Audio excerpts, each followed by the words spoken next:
Human reproduction ചാപ്റ്ററിൻ്റെ പ്രധാനപ്പെട്ട ഒരു പിക്ചറാണ് മെയിൽ റീപ്രൊഡക്റ്റീവ് സിസ്റ്റത്തിനെ കുറിച്ചുള്ളത്. ഈ മെയിൽ റീപ്രൊഡക്റ്റീവ് ഓർഗൻ നമുക്കറിയാം, ടെസ്റ്റിസ് ആണ് മെയിൽ റീപ്രൊഡക്റ്റീവ് ഓർഗൻ.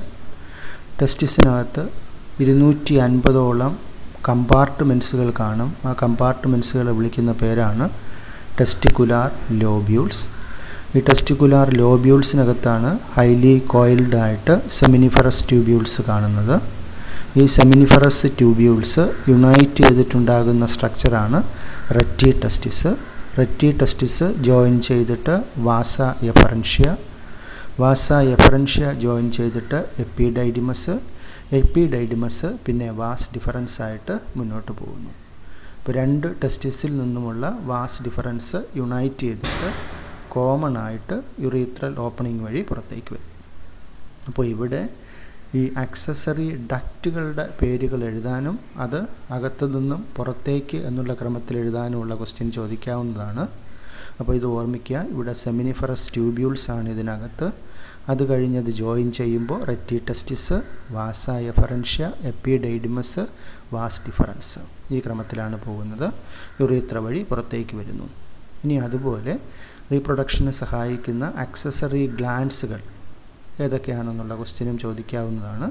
അപ്പോൾ ഇവിടെയും മാർക്ക് ചെയ്യാനുള്ള ക്വസ്റ്റ്യനും ചോദിക്കാവുന്നതാണ്. 3 ഗ്ലാൻഡുകളാണുള്ളത്: bulbourethral gland, prostate gland, seminal vesicle. അപ്പോൾ ഇവിടെ പെനിസിൻ്റെ ഏറ്റവും മേളിലായിട്ട് ചെറിയ സൈസിൽ കാണുന്ന ഗ്ലാൻഡാണ് ബൾബോ യുറീത്രൽ ഗ്ലാൻഡ്. അതിനേക്കാളും വലുതായിട്ട് കാണുന്നതാണ് പ്രോസ്റ്റേറ്റ് ഗ്ലാൻഡ്. അതിനേക്കാളും വലുതായിട്ട് കാണുന്നതാണ് സെമിനൽ വെസിക്കിൾ.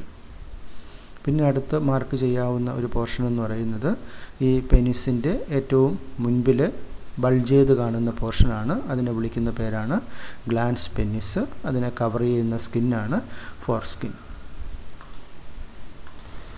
അടുത്തതായിട്ട് സെമിനിഫറസ് ട്യൂബ്യൂൾസിൻ്റെ ഒരു ക്രോസ് സെക്ഷണൽ വ്യൂ നോക്കാം.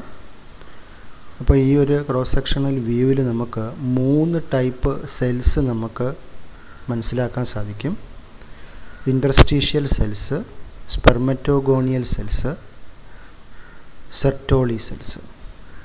ഇതാണ് പ്രധാനമായിട്ടും വരുന്ന 3 സെൽസ്. ഇപ്പോൾ സെമിനിഫറസ് ട്യൂബ്യൂളാണ് ഈ പിക്ചറിൽ കാണുന്ന ഇത്. ഈ സെമിനിഫറസ് ട്യൂബ്യൂൾസിൻ്റെ ഏറ്റവും ഉള്ളിലായിട്ട് ആണ് മാർക്കിംഗ് കാണുന്നതെങ്കിൽ അത് സ്പെർമറ്റോഗോണിയൽ സെൽസ് എന്ന് അടയാളപ്പെടുത്തേണ്ടതാണ്. ഇനി അതിൻ്റെതായ ഈ ഭാഗത്തായിട്ടാണ്, ഏറ്റവും ഉള്ളിലാണ് ഈ മാർക്കിംഗ് കാണുന്നതെങ്കിൽ അതിനെ സെർട്ടോളി സെൽസ് എന്ന് അടയാളപ്പെടുത്തേണ്ടതാണ്. ഇനി ഇതിനിടയ്ക്ക് കാണുന്ന ഈ സെൽസുകൾ, ഇവിടെയാണ് മാർക്കിംഗ് ഉള്ളതെങ്കിൽ അത് ഇൻ്റർസ്റ്റീഷ്യൽ സെൽസ് ആണ്. ഇൻ്റർസ്റ്റീഷ്യൽ സെൽസിനെ തന്നെ ലൈഡിക് സെൽസ് എന്ന് നമുക്ക് പേര് വിളിക്കാം. ആൻഡ്രോജൻസ് പ്രൊഡ്യൂസ് ചെയ്യുന്ന സെൽസാണ്. സ്പെർമറ്റോഗോണിയൽ സെൽസിൽ നിന്ന് ഡെവലപ്പ് ചെയ്തു വന്ന സ്പെർമറ്റോസോവയാണ് ഇവിടെ കാണുന്നത്.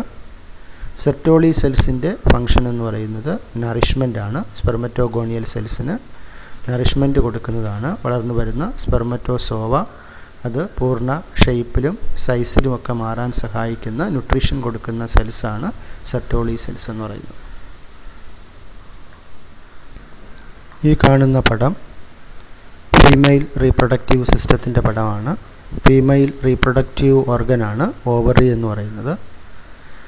ഇനി എക്സാമിന് ചോദിക്കാവുന്ന ഒരു പാർട്ടാണ് ഈ കാണുന്നത്, ദറ്റ് ഈസ് ഫൈലോപ്പിയൻ ട്യൂബ്. ഫൈലോപ്പിയൻ ട്യൂബിൻ്റെ പാർട്സിൻ്റെ പേരുകൾ മാർക്ക് ചെയ്യാനും എഴുതാനും ചോദിക്കാവുന്നതാണ്. ഈ കാണുന്ന ഫിംഗർ ലൈക്ക് പോർഷൻസാണ് ഫിംബ്രിയെ എന്ന് പറയുന്ന പോർഷൻസ്. അത് കഴിഞ്ഞിട്ട് ഈ ഫണൽ ഷേപ്ഡ് സ്ട്രക്ചറാണ് ഇൻഫൻറ്റിബുലം. ഈ സ്ട്രക്ചർ ആംബുല, ഇത് ഇസ്ത്മസ്. അപ്പോൾ ഇത് ഒവേറിയൻ ഡക്റ്റിൻ്റെ അല്ലെങ്കിൽ ഫാലോപ്പിയൻ ഡക്റ്റിൻ്റെ പാർട്ട്. അത് ഇവിടെ നിന്ന് ക്രമത്തിൽ എഴുതാനുള്ള ക്വസ്റ്റ്യനും ചോദിക്കാം, ഓർക്കുക. ഫിംബ്രിയെ, ഇൻഫൻറ്റിബുലം, ആംബുല, ഇസ്ത്മസ്. പിന്നെ അതുപോലെ യൂട്രസിൻ്റെ ലേയേഴ്സിൻ്റെ പേരുകളും എഴുതാൻ ചോദിക്കാവുന്നതാണ്. ഏറ്റവും ഉള്ളിലായിട്ട് കാണുന്ന ലെയറാണ് എൻഡോമെട്രിയം, മിഡിൽ ലെയറാണ് മയോമെട്രിയം, ഔട്ടർ ലെയറാണ് പെരിമെട്രിയം. അപ്പോൾ ഇന്നർ സൈഡിൽ നിന്നും ഔട്ടർ സൈഡിലേക്ക് എഴുതാൻ ചോദിച്ചു കഴിഞ്ഞാൽ endometrium, myometrium, perimetrium. Cervix, cervical canal, vagina, ഈ പാർട്ടുകളും നമുക്ക് ഈ പടത്തിൽ നിന്നും കാണാവുന്നതാണ്. മാമറി ഗ്ലാൻഡിൻ്റെ പിക്ചറാണ് ഈ കാണുന്നത്. ഓരോ മാമറി ഗ്ലാൻഡിലും 15 to 25 മാമറി ലോബ്സ് കാണും. ഈ കാണുന്നതാണ് മാമറി ലോബ്സ്. ഓരോ മാമറി ലോബിനകത്തും ക്ലസ്റ്റർ ഓഫ് സെൽസ് കാണും. അതാണ് മാമറി ആൽവിയോളസ്, പ്ലൂറൽ ആൽവിയോളൈ. അപ്പോൾ ഈ ആൽവിയോളയിൽ നിന്നും പുറപ്പെടുന്ന ഡക്റ്റുകളാണ് മാമറി ഡക്റ്റ്. അപ്പോൾ ഈ മാമറി ഡക്റ്റുകൾ ജോയിൻ ചെയ്തിട്ട് കുറച്ചുകൂടെ വൈഡർ പോർഷൻ ആയിട്ട് മാറുന്നു. That is ampulla. Ampulla unite ചെയ്തിട്ട് ലാക്റ്റിഫറസ് ഡക്റ്റിലേക്ക് എത്തിച്ചേരുന്നു. ലാക്റ്റിഫറസ് ഡക്റ്റ് നിപ്പിൾ വഴി പുറത്തേക്ക് തുറക്കുന്നു. ഈ പേരുകൾ ഈ ക്രമത്തിൽ ഓർമ്മിക്കുക: mammary lobe, mammary alveolus, mammary duct, ampulla, lactiferous duct, nipple. ഈ ക്രമത്തിൽ എഴുതാൻ പഠിക്കുക.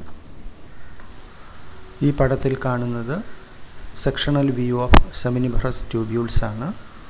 അപ്പോൾ ഇവിടെയും ഇത് ടെസ്റ്റിക്കുലാർ ലോബ്യൂൾസിനകവശമാണ്. അപ്പോൾ ഇവിടെ ഇൻറ്റേർണലായിട്ട് കാണുന്ന ഈ ലെയറാണ് സ്പെർമറ്റോഗോണിയൽ സെൽസ്. സ്പെർമറ്റോഗോണിയൽ സെൽസിൽ നിന്നും അടുത്ത ലെയറിൽ കാണുന്ന സെൽസിനെ പ്രൈമറി സ്പെർമറ്റോസൈറ്റ് എന്ന് പറയാം. പ്രൈമറി സ്പെർമറ്റോസൈറ്റ് കഴിഞ്ഞിട്ട് കാണുന്നതിനെ, ഈ സെല്ലുകളെ സെക്കൻഡറി സ്പെർമറ്റോസൈറ്റ് എന്ന് പറയാം. പിന്നെ ഈ കാണുന്ന സെല്ല്, ഈ ഷേപ്പിൽ കാണുന്ന സെല്ല് സെർട്ടോളി സെൽസാണ്. ഈ സെല്ലിനെ സെർട്ടോളി സെൽസ് എന്ന് മാർക്ക് ചെയ്യാം. അതുപോലെ ഈ സ്പെർമറ്റോസൈറ്റ്സ് വന്ന് എംബഡ് ചെയ്തിരിക്കുന്ന ഈ സെല്ലിനെയും സെർട്ടോളി സെൽസ് എന്ന് മാർക്ക് ചെയ്യാം. ഇത് മെച്ചുറായിട്ടുള്ള സ്പേം സെൽസ് അഥവാ സ്പെർമറ്റോസോവയാണ്. അപ്പോൾ ഇത് മാർക്ക് ചെയ്യുമ്പോൾ ശ്രദ്ധിക്കുക, ഏറ്റവും ഉള്ളിലായിട്ട് കാണുന്നത് സ്പെർമറ്റോഗോണിയൽ സെൽസ്, അത് കഴിയുമ്പോൾ പ്രൈമറി സ്പെർമറ്റോസൈറ്റ്, അത് കഴിയുമ്പോൾ സെക്കൻഡറി സ്പെർമറ്റോസൈറ്റ്. ഇവിടെ ഈ എംബഡ് ചെയ്ത് കാണുന്നതാണെങ്കിൽ സ്പെർമാറ്റിഡ് ആണ്, പൂർണ്ണ വളർച്ചയെത്തിയ സ്പേം അല്ല, സ്പെർമാറ്റിഡ് ആണ്. പൂർണ്ണ വളർച്ചയെത്തിയ സ്പേം സെൽസ് ആണ് സ്പെർമറ്റോസോവ. സെർട്ടോളി സെല്ലുമായിട്ട് അറ്റാച്ച് ചെയ്ത് കാണുന്നെങ്കിൽ അതിനെ സ്പെർമാറ്റിഡ് എന്ന് മാർക്ക് ചെയ്യുക. ഈ സെല്ലിനെ സെർട്ടോളി സെൽ അല്ലെങ്കിൽ ഈ സെല്ലിനെ സെർട്ടോളി സെൽ എന്ന് മാർക്ക് ചെയ്യാവുന്നതാണ്. ഈ കാണുന്ന പിക്ചർ സ്പേം സെൽസിൻ്റെ പിക്ചറാണ്. അപ്പോൾ ഈ പിക്ചറിൽ നിന്ന് നമുക്ക് മനസ്സിലാക്കാവുന്നത് സ്പേം സെൽസിൻ്റെ സ്ട്രക്ചറിൽ ഹെഡ്, മിഡിൽ പീസ്, ടെയിൽ എന്നിങ്ങനെ 3 പാർട്ടുകൾ കാണാൻ സാധിക്കും. ഹെഡും മിഡിൽ പീസുമായിട്ട് ജോയിൻ ചെയ്യുന്ന സ്ഥലത്ത് ഒരു സ്മാൾ പോർഷനെ നെക്ക് എന്ന് പറയാറുണ്ട്. ഈ ഹെഡിൽ ഒരു ക്യാപ്പ് ലൈക്ക് സ്ട്രക്ചർ കാണും. അതിനെയാണ് അക്രോസോം എന്ന് വിളിക്കുന്നത്. സ്പേം പെനിട്രേഷന് സഹായിക്കുന്ന എൻസൈംസ് കൊണ്ട് നിറഞ്ഞിരിക്കുന്ന പോർഷനാണ് ഈ അക്രോസോം. പിന്നെ ഹെഡിലാണ് ഇവിടെ nucleus containing chromosomal material nucleus ഇരിക്കുന്നത്. സെല്ലിൻ്റെ ന്യൂക്ലിയസ് ഇരിക്കുന്ന ഹെഡാണ്. ക്രോമസോംസ് ഇരിക്കുന്നത് 23 ക്രോമസോംസ് കാണുന്നത് ഈ ഹെഡിൻ്റെ പോർഷനിലാണ്. പിന്നെ മിഡിൽ പീസിൻ്റെ പ്രത്യേകത എന്ന് പറയുന്നതാണ് മൈറ്റോകോൺട്രിയ. അബണ്ടൻ്റ് ആയിട്ട് മൈറ്റോകോൺട്രിയ കാണപ്പെടുന്ന റീജിയനാണ് മിഡിൽ പീസ്. സ്പേം സെൽസിന് നീന്തുവാൻ, സ്വിം ചെയ്യുവാൻ ആവശ്യമായിട്ടുള്ള എനർജി പ്രൊവൈഡ് ചെയ്യുന്ന പോർഷനാണ് ഈ മിഡിൽ പീസിൽ കാണുന്ന ഈ മൈറ്റോകോൺട്രിയ. അതിൻ്റെ സ്വിമ്മിങ്ങിനും ഡയറക്ഷൻ ചേഞ്ച് ചെയ്യുന്നതിനൊക്കെ സഹായിക്കുന്ന ടെയിലാണ്, സെൻട്രിയോളുകളിൽ നിന്നും ഡെവലപ്പ് ചെയ്യുന്ന ടെയിലാണ് ഈ പോർഷനിൽ കാണുന്നത്. ഇപ്പോൾ head, middle piece, tail. Middle പീസിലെ പ്രധാനപ്പെട്ട പോർഷനാണ് എനർജി സോഴ്സായിട്ടുള്ള മൈറ്റോകോൺട്രിയ. അതുപോലെ ഹെഡിലെ പ്രധാനപ്പെട്ട പോർഷനാണ് അക്രോസോം. ഹയാലൂറോണിഡേസ് എൻസൈംസ്, സ്പേം പെനിട്രേഷന് സഹായിക്കുന്ന എൻസൈംസ് കൊണ്ട് എൻറിച്ച് ആയിട്ടുള്ള അക്രോസോം എന്ന് പറയുന്ന പോർഷൻ. ഈ പിക്ചറിൽ കാണുന്നത് ഓവറിയുടെ സെക്ഷണൽ വ്യൂ ആണ്. അപ്പോൾ ഇവിടെ നമുക്ക് ഡെവലപ്പ് ചെയ്യുന്ന ഡിഫറൻറ്റ് ഒവേറിയൻ ഫോളിക്കിൾസിനെ കാണാൻ സാധിക്കും. അപ്പോൾ അതിൻ്റെ ഇനിഷ്യൽ സ്റ്റേജിനെ ആണ് നമ്മൾ പ്രൈമറി ഫോളിക്കിൾ എന്ന് വിളിക്കുന്നത്. അടുത്തുകൂടി വരുമ്പോൾ അത് സെക്കൻഡറി ഫോളിക്കിളായി കുറച്ചുകൂടി ഡെവലപ്പ് ചെയ്ത് വരുമ്പോൾ അത് ആൻട്രം എന്ന് പറയുന്ന ഒരു ക്യാവിറ്റി ഡെവലപ്പ് ചെയ്ത് കഴിയുമ്പോഴത്തേക്കും അതിനെ നമ്മൾ ടെറിഷറി ഫോളിക്കിൾ എന്ന് വിളിക്കും. മെച്യൂർ ആയിട്ടുള്ള ഒരു ഒവേറിയൻ ഫോളിക്കിൾ സെല്ലിനെ വിളിക്കുന്ന പേരാണ് ഗ്രാഫിയൻ ഫോളിക്കിൾ. അപ്പോൾ ഗ്രാഫിയൻ ഫോളിക്കിൾ ഓവുലേഷൻ്റെ 14th ഡേയ്സിൽ അത് റപ്ചർ ആവുകയും ഓവം റിലീസ് ചെയ്യുകയും ചെയ്യും. അങ്ങനെ റിലീസ് ചെയ്യുന്ന അല്ലെങ്കിൽ റപ്ചർ ആകുന്ന ഒവേറിയൻ ഫോളിക്കിൾ, ഗ്രാഫിയൻ ഫോളിക്കിൾ പിന്നെ ഒരു യെല്ലോയിഷ് കോണിക്കൽ സ്ട്രക്ചറായിട്ട് ഡെവലപ്പ് ചെയ്യും. അതാണ് കോർപ്പസ് ലൂട്ടിയം. കോർപ്പസ് ലൂട്ടിയം ഒരു ഹോർമോൺ സെക്രീറ്റ് ചെയ്യുന്നുണ്ട്, പ്രോജസ്ട്രോൺ എന്ന് പറയുന്ന ഹോർമോൺ. അപ്പോൾ ഇത് മാർക്ക് ചെയ്യുമ്പോൾ ശ്രദ്ധിക്കുക. പ്രൈമറി ഫോളിക്കിൾ, ഇതാണെങ്കിൽ സെക്കൻഡറി ഫോളിക്കിൾ, ടെറിഷറി ഫോളിക്കിൾ, ഇത് ഗ്രാഫിയൻ ഫോളിക്കിൾ, മെച്ചുറായിട്ടുള്ള ഫോളിക്കിൾ. അത് റപ്ചർ ചെയ്തതിന് ശേഷം അത് കോർപ്പസ് ലൂട്ടിയമായിട്ട് മാറുന്നു. സ്പെർമറ്റോജെനിസിസിൻ്റെ പിക്ചറാണ് ഈ പടത്തിൽ കാണുന്നത്. സ്പെർമറ്റോഗോണിയൽ സെൽസ് ഫസ്റ്റ് മൈറ്റോട്ടിക് ഡിവിഷന് ഡിഫറൻഷിയേഷന് വിധേയമായിട്ട് പ്രൈമറി സ്പെർമറ്റോസൈറ്റ് ആയിട്ട് മാറും. അത് പ്യൂബർട്ടി സ്റ്റേജിലാണ് സംഭവിക്കുന്നത്. ആ സമയത്ത് ക്രോമസോം നമ്പർ 46 ആയിരിക്കും. പ്രൈമറി സ്പെർമറ്റോസൈറ്റ്സ് അടുത്ത് ഫസ്റ്റ് മിയോട്ടിക് ഡിവിഷൻ നടന്നിട്ട് സെക്കൻഡറി സ്പെർമറ്റോസൈറ്റ് ആകുന്നു. ആ സമയത്ത് ക്രോമസോം നമ്പർ പകുതിയായിട്ട് മാറുന്നു. സെക്കൻഡറി സ്പെർമറ്റോസൈറ്റ് രണ്ടാമത്തെ മിയോട്ടിക് ഡിവിഷൻ കഴിയുമ്പോഴത്തേക്കും സ്പെർമാറ്റിഡ്സ് ആയിട്ട് മാറും. സ്പെർമാറ്റിഡ് പിന്നെ ഡിഫറൻഷിയേഷൻ നടന്നിട്ട് മെച്ചുറായിട്ടുള്ള സ്പെർമറ്റോസോവയായിട്ട് മാറും. അപ്പോൾ ഈ ഒരു ഫ്ലോ ചാർട്ട് കൃത്യമായിട്ട് ഓർക്കുക. Spermatogonial cells, primary spermatocytes, secondary spermatocytes, spermatids, spermatozoa. അപ്പോൾ അതിൽ ഫസ്റ്റ് ഡിവിഷൻ മൈറ്റോട്ടിക് ഡിവിഷനാണ്. അടുത്തത് മിയോട്ടിക് ഡിവിഷൻ്റെ first meiotic division, second meiotic division. First meiotic division നടക്കുമ്പോഴത്തേക്കും ക്രോമസോം നമ്പർ 46 നിന്നും 23 മാറും. ഈ പിക്ചറിൽ കാണുന്നത് ഊവോജെനിസിസ് ആണ്. ഇപ്പോൾ ഊവോജെനിസിസിൻ്റെ ആദ്യഘട്ടം ഊഗോണിയൽ സെൽസിൽ നിന്നും പ്രൈമറി ഊസൈറ്റ് ഉണ്ടാകുന്നതാണ്. അപ്പോൾ ഈ സെൽ ഡിവിഷനെ സംബന്ധിച്ചിടത്തോളം അത് ഫീറ്റൽ ലൈഫിൽ തന്നെയാണ് ഈ ഫസ്റ്റ് ഘട്ടം നടക്കുന്നത്. മൈറ്റോസിസിൻ്റെ ഘട്ടം ഫീറ്റൽ ലൈഫിൽ തന്നെ നടക്കും. സ്പെർമറ്റോജെനിസിസും ഊവോജെനിസിസും തമ്മിലുള്ള പ്രധാനപ്പെട്ട ഒരു വ്യത്യാസമാണിത്. സ്പെർമറ്റോജെനിസിസിൽ മൈറ്റോട്ടിക് ഡിവിഷൻ പ്യൂബർട്ടി സ്റ്റേജിലേ നടക്കുകയുള്ളൂ. ഊവോജെനിസിസിൽ ഫസ്റ്റ് മൈറ്റോട്ടിക് ഡിവിഷൻ ഫീറ്റൽ ലൈഫിൽ തന്നെ നടക്കുകയും പ്രൈമറി ഊസൈറ്റ് ഉണ്ടാവുകയും ചെയ്യും. അടുത്ത പ്രൈമറി ഊസൈറ്റിൽ നിന്നും സെക്കൻഡറി ഊസൈറ്റ് ഉണ്ടാകുന്നത് പ്യൂബർട്ടി സ്റ്റേജിലാണ്. അപ്പോൾ അവിടെ വെച്ചിട്ട് first meiotic division completed prior to ovulation. Ovulation നടക്കുന്നതിന് മുമ്പാണ് ഫസ്റ്റ് മിയോട്ടിക് ഡിവിഷൻ കംപ്ലീറ്റ് ചെയ്യപ്പെടുത്ത് സെക്കൻഡറി ഊസൈറ്റ് ആയിട്ട് മാറുന്നത്. അപ്പോൾ ക്രോമസോം നമ്പറും റിഡക്ഷൻ ഡിവിഷൻ നടന്ന് 46 നിന്നും 23 എത്തും. അപ്പോൾ ഇവിടുത്തെ സെൽ ഡിവിഷൻ്റെ പ്രത്യേകതയാണ് അൺഈക്വൽ ആയിട്ടുള്ള സെൽ ഡിവിഷനാണ് നടക്കുന്നത്. അങ്ങനെ നടന്നിട്ട് ഒരു ലാർജ് സെല്ലും ഒരു സ്മാൾ സെല്ലും ഉണ്ടാകും. അതിൽ ഉണ്ടാകുന്ന സ്മാൾ സെല്ലിനെ വിളിക്കുന്ന പേരാണ് പോളാർ ബോഡി. അപ്പോൾ അങ്ങനെ ഒരു സെൽ ഡിവിഷൻ നടന്നു കഴിയുമ്പോഴത്തേക്കും ഒരു മെച്ചുറായിട്ടുള്ള ഓവവും ബാക്കി പോളാർ ബോഡീസുമാണ് ഊവോജെനിസിസിൽ കിട്ടുന്നത്. അപ്പോൾ അതിൻ്റെ സ്റ്റെപ്പുകൾ ഓർമ്മിക്കുക. Oogonial cells, primary oocyte, secondary oocyte, ova. അപ്പോൾ ഇവിടെ കിട്ടുന്ന ഫങ്ഷൻലെസ് ആയിട്ടുള്ള സ്മോൾ സെൽസാണ് പോളാർ ബോഡി. ഇത് മെൻസ്ട്രൽ സൈക്കിളിൻ്റെ പിക്ചറാണ് ഈ കാണുന്നത്. ഈ സൈക്കിളിനെ നമ്മൾ പ്രധാനമായിട്ടും 3 ഫേസായിട്ട് ഇത് ഇവിടെ തിരിച്ചിരിക്കുന്നത് കാണാം. ഒന്ന് മെൻസ്ട്രൽ ഫേസ്, അടുത്തത് ഫോളിക്കുലാർ ഫേസ്, അടുത്തത് ലൂട്ടിയൽ ഫേസ്. ഇപ്പോൾ മെൻസ്ട്രൽ ഫേസസിലാണ് ബ്ലീഡിങ് നടന്ന് മെൻസസ് നടന്ന് ബ്ലഡ് പുറത്തേക്ക് വരുന്നത്. അത് കഴിയുമ്പോഴത്തേക്കും അടുത്ത ഫേസിൽ ഒവേറിയൻ ഫോളിക്കിൾ സെൽസ് ഡെവലപ്പ് ചെയ്യുന്ന ഫേസാണ്. അതിന് ഫോളിക്കുലാർ ഫേസ് അല്ലെങ്കിൽ പ്രോളിഫറേറ്റീവ് ഫേസ് എന്ന് വിളിക്കുന്നു. അടുത്ത് ഫോളിക്കിൾ സെൽസ് ഡെവലപ്പ് ചെയ്ത് ഈ ഓവുലേഷൻ നടക്കുകയും ഓവുലേഷൻ നടന്നിട്ട് റപ്ചറായിട്ടുള്ള ഒവേറിയൻ ഫോളിക്കിൾ സെൽസ് കോർപ്പസ് ലൂട്ടിയമായിട്ട് മാറുകയും ചെയ്യുന്ന ഫേസാണ് ലൂട്ടിയൽ ഫേസ്. ഇതിനെ സെക്രീറ്ററി ഫേസ് എന്നും വിളിക്കുന്നു. കാരണം ഈ ഫേസിലാണ് പ്രോജസ്ട്രോൺ ഹോർമോൺ കൂടുതലായിട്ട് സെക്രീറ്റ് ചെയ്യപ്പെടുന്നത്. അപ്പോൾ ഈ പിക്ചറിൽ നിന്ന് നമുക്ക് മനസ്സിലാക്കാവുന്ന 3 ഹോർമോണുകൾ ശ്രദ്ധിക്കേണ്ടതുണ്ട്. ഒന്ന് FSH, മറ്റൊന്ന് LH, പിന്നെ ഈസ്ട്രജൻ, പ്രോജസ്ട്രോൺ. 4 ഹോർമോണുകളുണ്ട്. ഇതിൽ FSHും LHും അതിൻ്റെ പീക്ക് ടൈമിൽ എത്തുന്നത്, അതോടൊപ്പം ഈസ്ട്രജനും. അതിൻ്റെ പീക്ക് ടൈമിലെത്തുന്നത് ഓവുലേഷൻ്റെ 14th ഡേയിലാണ്. ഓവുലേഷൻ നടക്കുന്ന ദിവസമാണ് മെൻസ്ട്രൽ ഫേസിൻ്റെ 14th ഡേയിലാണ് LHഉം FSHഉം അതുപോലെ തന്നെ ഈസ്ട്രജനും മാക്സിമം ലെവലിലേക്ക് എത്തുന്നത്. ഈ LH മാക്സിമം എത്തുന്ന അവസ്ഥയെ വിളിക്കുന്ന പേരാണ് LH സർജ് എന്ന് വിളിക്കും. ഈ LH സർജ് ആണ് ഒവേറിയൻ ഫോളിക്കിൾ സെൽസിനെ റപ്ചർ ചെയ്യാനും ഓവുലേഷനും സഹായിക്കുന്ന സ്റ്റിമുലസ് ആയിട്ട് മാറുന്നത്. അപ്പോൾ ഈ ഹോർമോണിൻ്റെ ക്വാണ്ടിറ്റി ശ്രദ്ധിക്കുക. മെൻസ്ട്രൽ ഫേസിൻ്റെ 14th ഡേയിൽ LH, FSH as well as oestrogen becomes high or it may be in its peak level. ഇനി പ്രോജസ്ട്രോൺ ഹോർമോണിൻ്റെ ശ്രദ്ധിക്കുക. ഇത് ഓവുലേഷൻ നടന്നതിന് ശേഷമാണ് പ്രോജസ്ട്രോൺ മാക്സിമം ലെവലിലേക്ക് എത്തുന്നത്. പിന്നെ ഫെർട്ടിലൈസേഷൻ നടക്കുകയാണെങ്കിൽ അത് സ്റ്റഡി ലെവലിലേക്ക് പോകും, അല്ലെങ്കിൽ വീണ്ടും പഴയ അവസ്ഥയിലേക്ക് മാറും. അപ്പോൾ അതിൻ്റെ സ്റ്റേജുകൾ menstrual phase, follicular phase, luteal phase. ഈ പിക്ചറിൽ കാണുന്നത് ഓവത്തിനെ സറൗണ്ട് ചെയ്തുകൊണ്ട് അതിൻ്റെ ഫോളിക്കിൾ സെൽസ് കാണിക്കുന്ന ഒരു പടമാണ്. അപ്പോൾ ഇവിടെ ഈ ഒരു ലെയറിൻ്റെ പേരാണ് നമുക്ക് പ്രത്യേകം ഓർമ്മിക്കേണ്ടത്. That is സോണ പെല്ലൂസിഡ.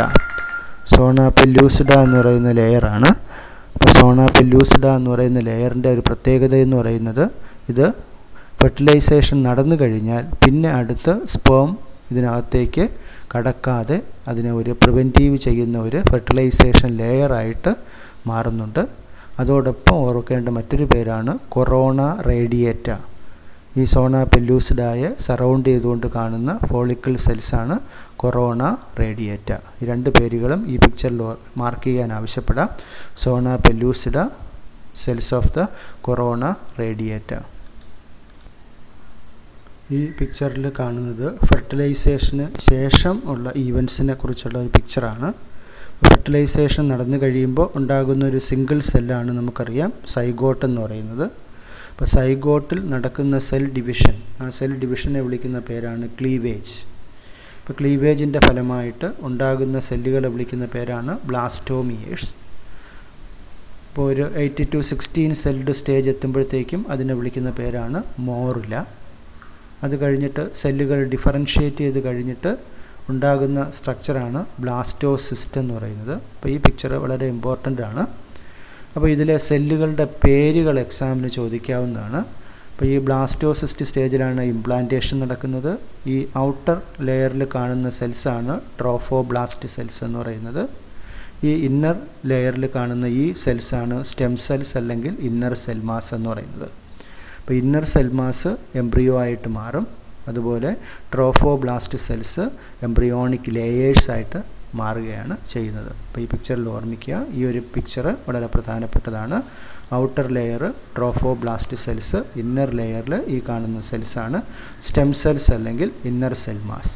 Inner cell mass embryo ആയിട്ട് മാറും. ട്രോഫോബ്ലാസ്റ്റ് സെൽസ് എംബ്രിയോണിക് ലേയേഴ്സ് ആയിട്ട് മാറും.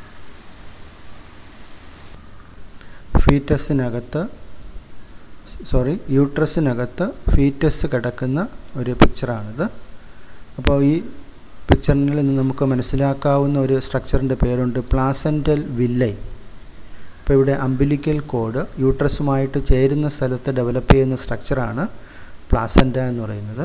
അപ്പോൾ ഈ പ്ലാസെൻ്റ കോറിയോണും അലൻറ്റോയിസും എന്ന് പറയുന്ന രണ്ട് എംബ്രിയോണിക് മെംബ്രെയിൻസ് ചേർന്നുണ്ടാകുന്നതാണ്. അതുകൊണ്ട് ഈ പ്ലാസെൻ്റയെ നമ്മൾ കോറിയോ അലൻറ്റോയിക് പ്ലാസെൻ്റ എന്നാണ് വിളിക്കുന്നത്. അതിൽ കാണുന്ന സ്ട്രക്ചേഴ്സാണ് പ്ലാസെൻ്റൽ വില്ലൈ. അതുപോലെ തന്നെ കാണുന്ന മറ്റൊരു എംബ്രിയോണിക് ലെയറാണ് യോക്സാക്ക്. അപ്പോൾ യോക്സാക്ക്, അലൻറ്റോയിസ്, കോറിയോൺ, ഇത് മൂന്നുമാണ് എംബ്രിയോണിക് ലെയേഴ്സ്. എംബ്രിയോ ഇതിനകത്ത് കിടക്കുന്നുണ്ട്. ഇത് അംബിലിക്കൽ കോഡിൻ്റെ പിക്ചറാണ്. ഇവിടെ plug off mucus in cervix, അത് ഈ ഭാഗത്തായിട്ട് നമുക്ക് കാണാൻ സാധിക്കും. ഈ പിക്ചറിൽ കാണുന്നത് വാസക്ടമിയുടെ പടമാണ്. വാസക്ടമി എന്ന് പറയുന്നത് മെയിൽ സ്റ്റെറിലൈസേഷൻ മെത്തേഡാണ്. ഇതിൽ ചെയ്യുന്നത് വാസ് ഡിഫറൻസ് ട്യൂബിനെ കട്ട് ചെയ്യുകയും ടൈ ചെയ്യുകയും ചെയ്യുന്നു. അങ്ങനെ ഒരു കൺട്രാസെപ്റ്റീവ് സർജിക്കൽ മെത്തേഡാണ് വാസക്ടമി എന്ന് പറയുന്നത്. മെയിൽ സ്റ്റെറിലൈസേഷൻ മെത്തേഡ് അല്ലെങ്കിൽ മെയിൽ സർജിക്കൽ മെത്തേഡാണ് വാസക്ടമി എന്ന് പറയുന്നത്. ഇത് ട്യൂബക്ടമി എന്ന് പറയുന്ന പിക്ചറാണ്. ഇത് ഫീമെയിൽ സ്റ്റെറിലൈസേഷൻ മെത്തേഡാണ്. ഇതിൽ ഫാലോപ്പിയൻ ട്യൂബിനെയാണ് കട്ട് ചെയ്ത് ടൈ ചെയ്യുന്നത്. അപ്പോൾ ഫീമെയിൽ സ്റ്റെറിലൈസേഷൻ മെത്തേഡാണ് ട്യൂബക്ടമി, മെയിൽ സ്റ്റെറിലൈസേഷൻ മെത്തേഡാണ് വാസക്ടമി. ഇത് ഈ കാണുന്നത്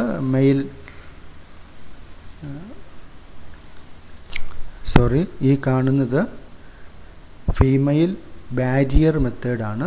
അതിൽ എക്സാമ്പിളായിട്ടുള്ള ഫീമെയിൽ കോണ്ടമാണ് ഈ പിക്ചറിൽ കാണുന്നത്. അതുപോലെ ഈ പിക്ചറിൽ കാണുന്നത് കോപ്പർ ടി IUDs പഠിക്കുന്നുണ്ട്, ഇൻട്രാ യൂട്രൈൻ ഡിവൈസസ്. അങ്ങനെ യൂട്രസിൽ ഇൻസേർട്ട് ചെയ്യുന്ന കോപ്പർ റിലീസിങ് ആയിട്ടുള്ള ഇൻട്രാ യൂട്രൈൻ ഡിവൈസായ കോപ്പർ ടിയുടെ പിക്ചറാണ് ഇതിൽ കാണുന്നത്.